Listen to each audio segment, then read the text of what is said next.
Protests in Minnesota over the death of Daunte Wright amidst the trial of Derek Chauvin. The 20-year war in Afghanistan is coming to an end, leaving Taliban rule behind. How the White House is responding to the hold on Johnson & Johnson vaccines.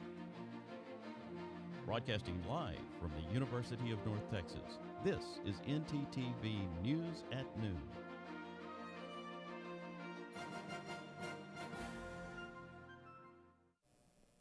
Thanks for joining us on ntTV News at Noon. I'm Cami Farrell. And I'm Jake Evans.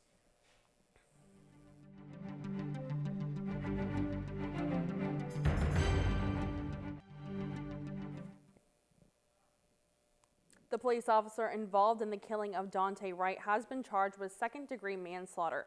Officer Kim Potter faces up to 10 years in prison if convicted.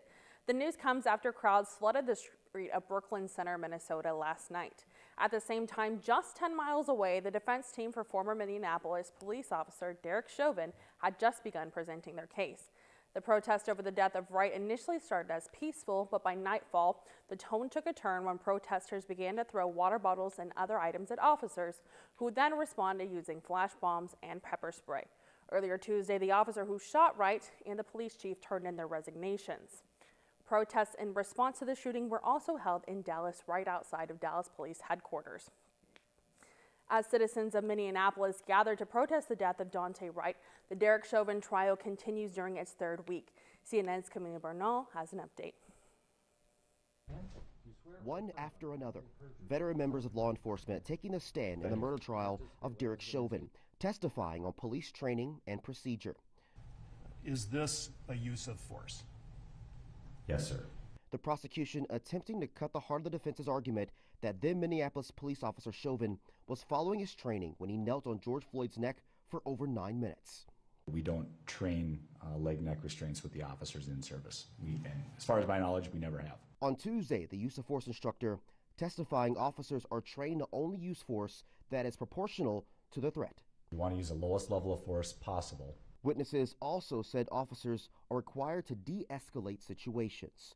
We have the time to slow things down and reevaluate, reassess, and render aid. If you don't have a pulse on a person, you'll immediately start CPR. But in cross-examination, the defense maintaining Chauvin's actions were appropriate. Does this appear to be a neck restraint? No, sir. And argued use of force depends on the situation. There is no strict application of every single rule, agreed? Or every single technique?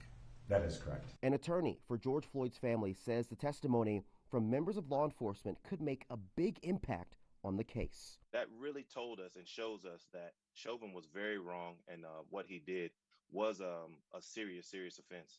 In Minneapolis, I'm Daryl Forges. Jake, I don't know about you, but I could definitely use some extra sunlight this week. Me too, Cami. Let's take it to our weather expert, Mariana Jimenez, for more. Weekends in the next segment, but for now let's take a look to our weather right now. We see the current conditions in Denton is cloudy skies with a temperature of 63 degrees, winds of 11 miles per hour, making it feel like 62. Now for tonight, the temperatures are gonna drop to 60 degrees. We're gonna have winds of 9 miles per hour, making it feel like 59. Now tomorrow, the temperature is gonna go up a little bit to 65.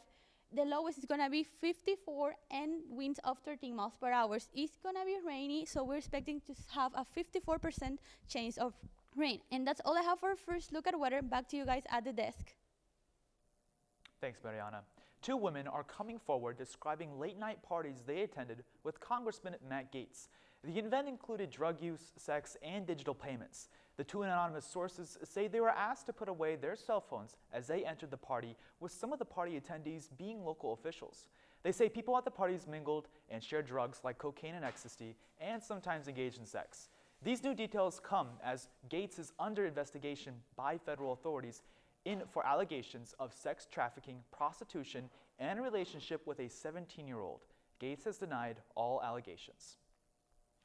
Yesterday, President Joe Biden announced that he was going to begin bringing troops home from Afghanistan. The U.S. Marines established a base in Helmand Province 10 years ago, and the war in Afghanistan has lasted for for 20 years. CNN's Nick Pan-Walsh has a story about the 2 decades spent in the country and what the United States is leaving behind. Now America is leaving Afghanistan. After nearly 2 decades of blood and treasure lost, what world does the US leave behind for ordinary Afghans? Taliban stronghold Musa Qala is where many American and British soldiers died. Now it's a snapshot of how the Taliban will run Afghanistan.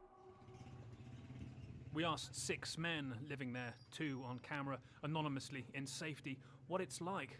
In short, bleak for women, a few smartphones, but for all, Taliban justice and Taliban taxes. There are consequences. If you don't pay, they beat you or imprison you. A broadly medieval society then, considering all the billions spent, except just recently with the odd smartphone allowed. That's how we got pictures of the streets. Taliban roam the market US Marines once patrolled 10 years ago. The Americans were based here, a location you can see on these satellite images, not far from the empty shop where the Taliban have their temporary courts, which they call the Room, dispensing swift, brutal justice. Punishments depend on what the other side wants. If the plaintiff forgives a murderer, the court might not give a death sentence. But if the relatives demand it, they may. For example, around 4 years back, 3 thieves were hanged to death from the electricity pole on the road out of town for people to see. They had been arrested a few times for robbery, but they did not stop. This footage from a drive around town heads out to the refugee camps by the river, from where US Marines used to get shot at, and it's clear few women are allowed on the streets. They still don't go to school. Nobody even dares ask about that, we're told. But most men we asked said women had it good. This is what they meant. They are not allowed to do business outside their house. When they go out, they need to dress according to Sharia law. So for them, it's more important to take care of their homes than working outside. Women can also get a rough justice in this backward world. One woman pleaded guilty for adultery and she has been imprisoned for the last 5 years now. No one knows what will happen to her in the end. The man caught with her was killed by his in-laws for bringing shame to his marriage. Fighting is rare here now, and the Americans must just watch from jets or drones above. In fact, we were told the Taliban only allowed some smartphones in Musa Qala because peace talks meant that US airstrikes there had slowed down. The Americans had been using smartphones to track Taliban fighters. Taliban rule in these streets means they set taxes from opium harvests or shops, we were told, or ask for bread or clothes for their fighters when in need. But some said feuds between Taliban groups mean people can pay more than once. Many people have been taken to the Taliban room, locked up for a night or 2, or have been beaten up. There are different groups of Taliban. It would be better to have a single authorized official getting tax, but every group tries to take tax for their own pockets. That's one problem for people now. Life then goes on, much as it did before the Taliban were removed from power after 9/11, with just a lot of Americans and Afghans lost in the battle in between. Nick Payton-Walsh, CNN, Kabul. In other international news, protests were recently held in Japan. The country has announced plans to dump more than 1 million tons of treated radioactive water into the ocean. The water was used in nuclear plants in Tokyo and Fukushima after the plants were destroyed by an earthquake and tsunami. Neighboring countries China and South Korea have publicly stated that they oppose the decision. Japan insists that the water is safe, and the U.S. says that the move meets global standards. When we return, we'll update you on how the U.S. is dealing with the long hold on Johnson & Johnson vaccines. And more on the former lieutenant governor arrested yesterday morning.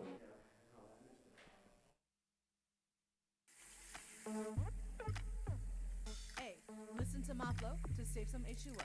This my water rhyme, and this is how it goes. First, turn off the sink and take some time to think. When you waste water, our supply shrinks. When you take a shower, not more than an hour. Shoot for 10 minutes and save water power.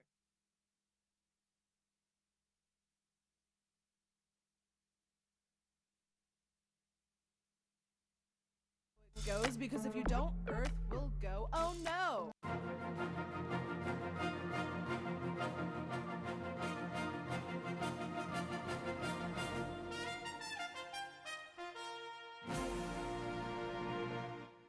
Health officials recommended yesterday that the states put a pause on the rollout of the Johnson & Johnson COVID-19 vaccine. President Biden says a pause will not affect vaccine goals. CNN's Caitlin Collins has more with the story. President Biden attempting to tamp down concerns after Johnson & Johnson vaccinations were brought to a screeching halt. My message to the American people on the vaccine is, I told you all, I made sure we have 600 million doses. The FDA and CDC calling on states to stop administering the J&J vaccine while ordering federal vaccination sites to do the same after 6 recipients experienced rare but severe blood clots. What does a pause mean? It really allows both the FDA and the CDC to further investigate these cases. Out of the 6.8 million people in the U.S. who have gotten J&J, the 6 with blood clots were women between the ages of 18 and 48 who developed symptoms within 13 days of being vaccinated. 1 died and another was hospitalized in critical condition. Federal health officials pushed for the pause out of an abundance of caution, as other experts said the clots appeared to be extremely rare. When you think about a 1 in a million event, that's, you cross the street every day, you have a much higher chance of getting run over by a car. Officials said they were concerned that providers would treat the rare clots with conventional drugs that could make them worse. When you have thromboses, the most common way to treat that is with heparin. That would be a mistake in this situation. For those who have already gotten J&J, Dr. Anthony Fauci says not to panic, but be on the lookout for headaches, shortness of breath, and abdominal or chest pain. First of all, don't get an anxiety reaction because remember, it's less than 1 in a million. However, having said that, pay attention. President Biden says he's not concerned the pause will affect his vaccine goals. There's enough vaccine that is basically 100% unquestionable for every single solitary American. But his staff is expressing concern about whether the pause will exacerbate vaccine hesitancy. Look, hesitancy amongst a group of people is a challenge. The FDA acting the way they did today shows that they are indeed the gold standard, and I think that should reassure the American public. After some state officials privately complained they were caught off guard by the pause, the White House said they got the message out as fast as possible. We didn't know about anything in terms of the announcement until last night. We didn't even know the content of the announcement until this morning when everyone else read it. Dr. Fauci says that although the clots are rare, the pause should confirm how seriously they take safety. Denton County Public Health is switching up its vaccination model to include a Saturday clinic at Texas Motor Speedway that could see as many as 15,000 residents receive their first vaccine dose. The racetrack previously held vaccinations on a weekday basis only. Denton County Public Health Director Matt Richardson is hoping for nearly 15,000 people to be vaccinated on Saturday. As of today, over 7,000 cases were reported across Texas, which includes 5,000 new COVID cases. With COVID restrictions coming to an end and things getting back to normal, some of the leniency laws are ending. That's right, Jake. If drivers have not renewed previous documents, they must listen to what our live reporter Bella Quintanilla has to say. Right, Bella? Thanks, guys. Last year, Governor Greg Abbott extended the expiration date to renew their licenses, state ID cards, and vehicle registration to April 14, 2021 due to the pandemic. Therefore, starting today, local law enforcement will begin enforcing the expiration date. This means law enforcement officials may begin issuing citations to drivers if their documentation isn't up to date. Texans whose vehicle registration expired between July 2020 and March 2021 can renew today by mailing their renewal from a county tax assessor, visiting an office in person, or registering online at texasdmv.org. Driver's licenses and ID cards must be renewed with the Texas Department of Public Safety by scheduling an appointment. If the appointment falls after today, residents can request a temporary license. Jake and Cammie, back to you. Thanks, Bella. A Burleson police officer was hospitalized this morning after being shot multiple times during a traffic stop at 4 a.m. The traffic stop occurred near Burleson High School when one of the 3 passengers opened fire, striking the officer multiple times. The officer was, quote, lucid and speaking while being transported to the hospital. The group of suspects abandoned their vehicle not far from the scene and may have tried to set fire to the car. The police are using body cam footage to identify the suspects as quickly as possible. Former Texas Lieutenant Governor David Dewhurst was arrested yesterday in Dallas on a charge of domestic violence. Police were called to a disturbance near the Dallas Love Field Airport where they were met by a woman who says she was physically assaulted by a man she knew. The investigation led police to arrest Dewhurst at 12:19 a.m. on Tuesday morning, and he was released before 5 a.m. He faces charges of misdemeanor family assault violence, with bond set at $1,000. Dewhurst was lieutenant governor from 2003 to 2015 and lost the 2012 Senate race to current Senator Ted Cruz. Cammy, you know what they say about April showers? Yes, Jake, May flowers, but I'm hoping that rain won't be here for too long. Mariana, will that rain be sticking around?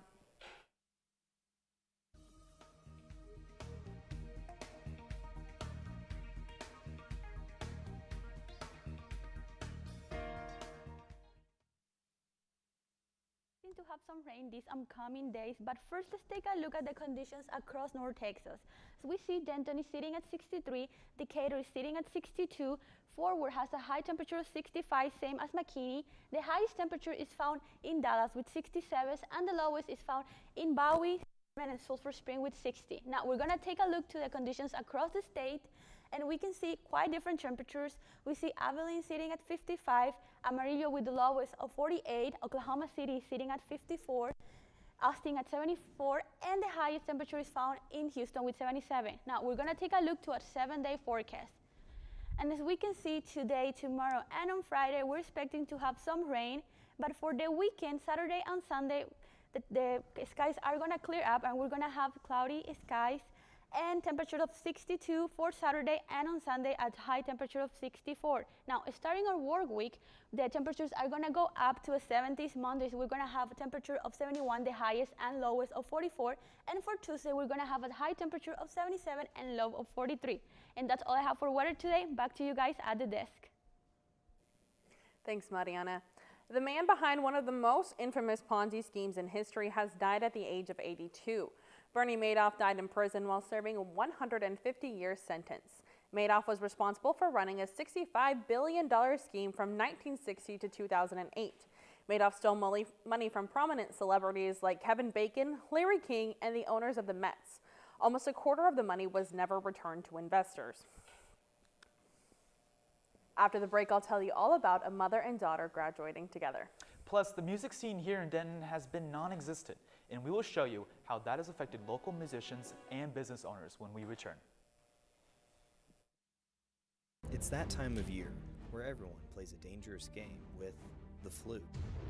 Going in uneducated, you run the risk of symptoms like cough, migraine,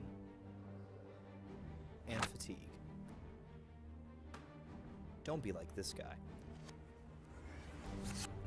Combat the flu with cough drops, ibuprofen, and a good night's sleep. Be smart, don't catch the flu.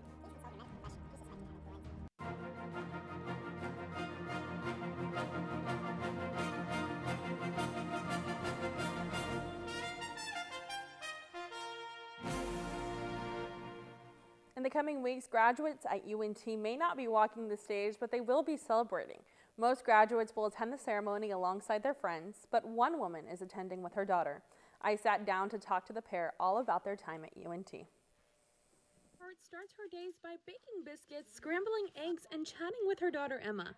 But depending on the time of day, Kathy responds to several different titles, including mom, small business owner, and UNT student. At 40, Kathy is graduating from UNT this May as a first-generation college student, alongside Emma, who is 17. I did not graduate high school. I quit my senior year, and so going back to college, you know, at 37 years old, it had been 20 years since I had been in school, was intimidating. It was hard. The technology was hard, learning that all the apps we use, learning to use a book online, not a print book, when you're used to a print book, you know, doing homework online. That was really challenging for me. And these obstacles were amplified during the coronavirus pandemic. According to surveys at several universities, first-generation students are more likely to care for children, have a challenging study environment, and have concerns about money during the pandemic than their peers. It's also been difficult going online because I do have kids, and so now I'm homeschooling 2 kids plus my school. And whereas when you go to campus, you have built-in time where you can learn at home. You know, my child can walk in during a lecture at any given time or need me, and I have to respond to them. But Kathy considers herself to be lucky. She has a strong community through her organizations and her daughter. Emma has attended all the same classes with her for the past 4 years.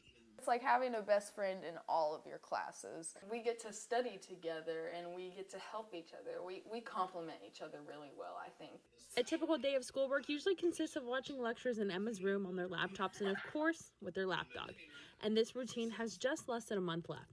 While graduation plans might be smaller and less traditional because of COVID, they are proud of their hard work. What has been, I guess, your favorite memory together going on this journey together? Oh, gosh. I think my favorite memory will be us graduating together, but, you know, every day was a good day. And Kathy isn't worried about a pandemic graduation because she says it won't be her last. Kathy and Emma plan to take their MCATs next year. In Denton, for ntTV News, I'm Cami Farrell. Kathy and Emma will graduate on May 1st. The two plan to one day become doctors together. I know I'm looking forward to keeping up with their journeys. The pandemic has had an impact across the world. Businesses, education, politics, and even art has felt its influence. The city of Denton's art scene is one of the biggest foundations for aspiring artists, especially musicians. ntTV videographer Chance Williams has a piece about how the city of Denton lost a part of its soul and how the city hopes to return to its old self.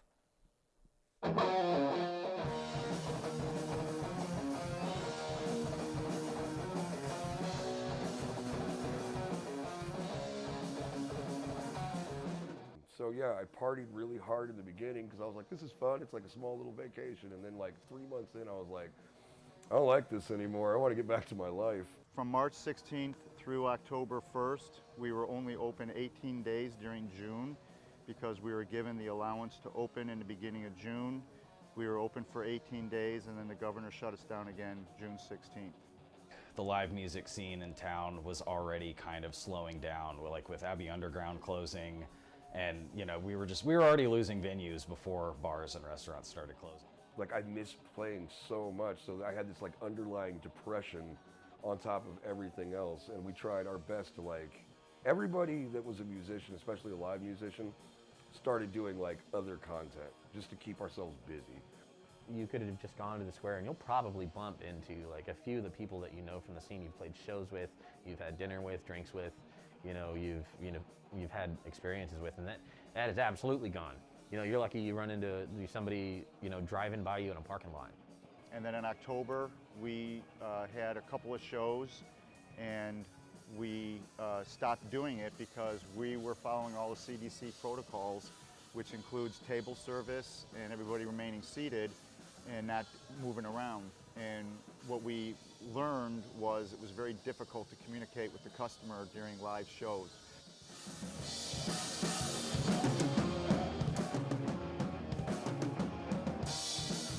The whole scene had slowed down so much, and then this happened that, yeah, it's still worrying. Like, I don't know what it's gonna look like in a year. I think that Denton is desperately clinging to its soul. It has changed the attitude of like just normal everyday life, because you don't just hear music everywhere. You used to be able to walk around the square and you didn't even have to go in the venue, but there were 5 different places playing music. Just do a lap and just hear like dad rock over here, some metal over here, there's some hip hop over here, there's comedy night over here. If you came out here because you came out here for the community, the experience, and the kind of the peace that lives in a place like this, be patient. I feel like it will come back no matter what. I don't care if you come to Harvest House, just come to Denton. Just come downtown Denton, there's a lot to offer. Go to dinner at Barley and Board, you can go to, you know, LSA, you can go hang out at Eastside, you can come hang out at Harvest House. Come here one day, go somewhere else the next day, just come to Denton.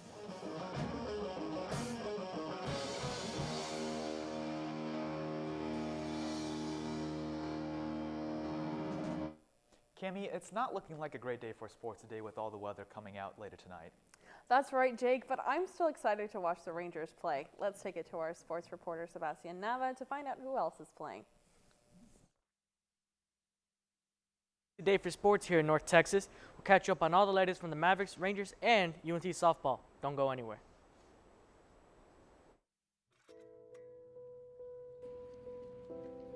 When you park in front of the ramp, somebody can't make it up the ramp. When somebody can't make it up the ramp, they miss their class. When they miss their class, they fail their final. When they fail their final, they drop out of school. If you drop out of school, you get a face tattoo from a guy named Scorpion. Don't get a face tattoo from a guy named Scorpion. Be courteous. Don't block wheelchair ramps.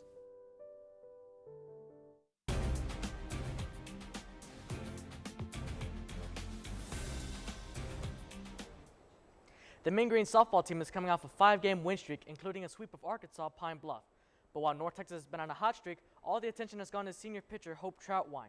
Troutwine made history this past Sunday by becoming the first pitcher in Division I history to throw a 7-inning perfect game by registering all 21 outs by strikeout.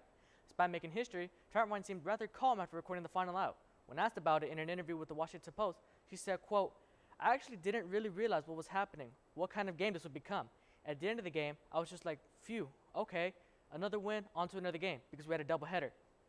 North Texas will be looking to extend the momentum from Troutwine's perfect game as they head into Arlington tonight to take on the UT Arlington Mavericks at 6 p.m. Speaking of Mavericks, the Dallas Mavericks will be in Memphis tonight after losing back-to-back games earlier this week. The Mavericks lost to Philadelphia 76ers on Monday by 18 points after losing at the buzzer to San Antonio Spurs on Sunday. While Mavericks big man Kristaps Porzingis missed Monday's game, Dallas was finally able to welcome newly acquired J.J. Redick. Redick was traded to Dallas from the New Orleans Pelicans, but has missed some time due to a lingering heel injury. Redick came off the bench for his first action since March 3rd to have 4 points, 2 rebounds, and 2 assists in 14 minutes.